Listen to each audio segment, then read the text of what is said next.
大家好，我是曹伟东。最近呢，美国的智库战略与国际问题研究中心做了一个非常大的和精细的兵棋推演，就是想定在2026年，就是中国人民解放军对台发起了这种作战就是要完成中国的统一大业，就是用军事行动来就是对台湾进行这种登岛登陆的作战。那么在这样的情况下呢，美国拉着日本直接参与了这次的军事行动。最后呢，双方发生激烈的这个交战以后呢，就是美军、日军还有这个台湾的军队阻止了解放军的登岛登陆作战，打败了解放军出现了这么一个结果。这个兵棋推演呢，它实际上是很复杂的，它要把就是届时参加的各方的军队的力量全都给输入进去，比如说飞机、坦克、大炮，还有相应的这个人员，而且你一定要根据他当时有什么样的装备，能够产生什么样的这个作用然后进行不同的这种方式的计算，然后这个交战的样式是什么样的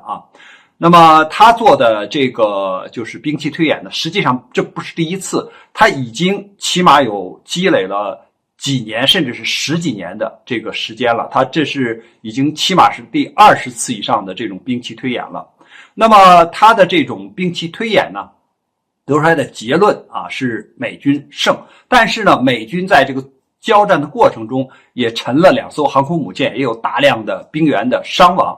而且要是取得这样的战果呢，还必须有4个前提条件。第一个前提条件就是台湾的军队必须要能够把解放军阻止在滩头阵地要在滩头阵地不能让解放军登陆，因为这和蔡当局以前制定的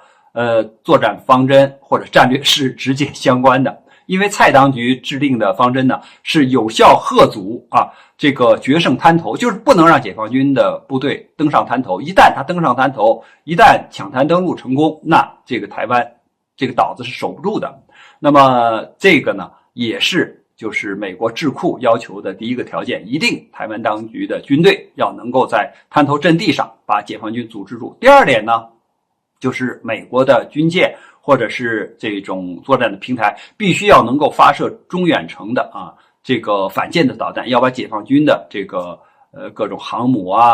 水面舰艇通通的都给打沉，要用导弹来打因为你这个用舰载机或者其他的方式可能效果不好，所以呢，必须要能发射这种导弹，把解放军的这个舰艇全部击沉。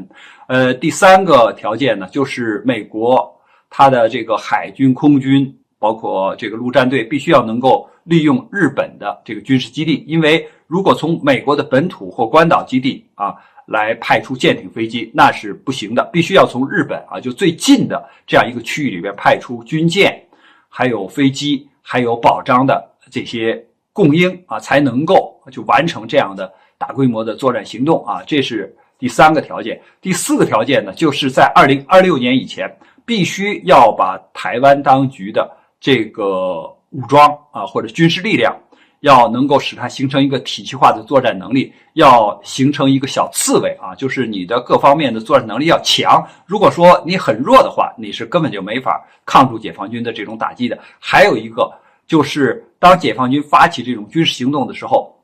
美军必须马上就参战，你不能说等着看着然后再参战，必须第一时间就马上要参战，你不参战的话，这个就没法阻止解放军了。好，我们看事实上可能完全做不到，因为第一，台湾的军队它根本就没有阻止解放军登岛登陆的能力，因为现在登岛登陆不仅仅是台湾的东部，可以说整个的台湾岛，就是包括你的西部、南部、这个北部都有解放军可以登陆的地方，而且不仅仅是滩头阵地，还可以空降，所以呢，台湾的军队根本就无力解决第一个问题。第二个问题呢，就是说美军要发射这种远程的导弹或者中程的导弹，必须把解放军的这个舰艇全部毁伤。注意，台湾岛和大陆只是一个台湾海峡之隔，在这个区域里边，你美军要发射导弹，把解放军的军舰就在中国的家门口把解放军的军舰全部给毁伤掉，这个是一个做不到的事情。那第三点呢，一旦发生军事行动的时候，美军的军舰如果从这个日本的军港里面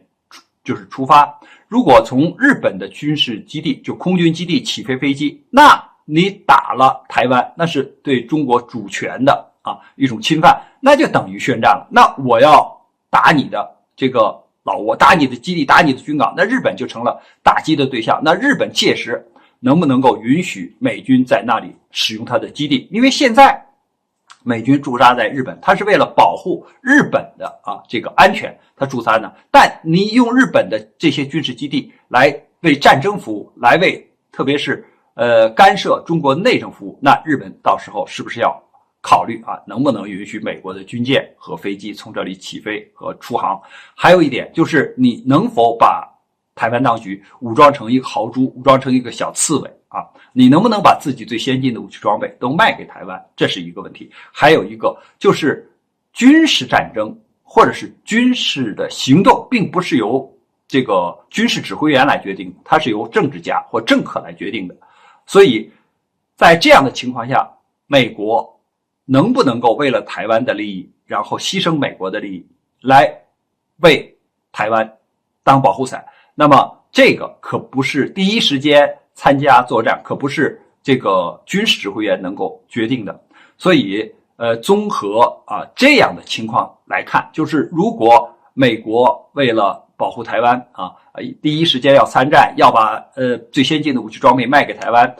要损失起码2艘航空母舰以上的这个损失，甚至是战争的升级这都是有可能的。那么美国的政客就要考虑考虑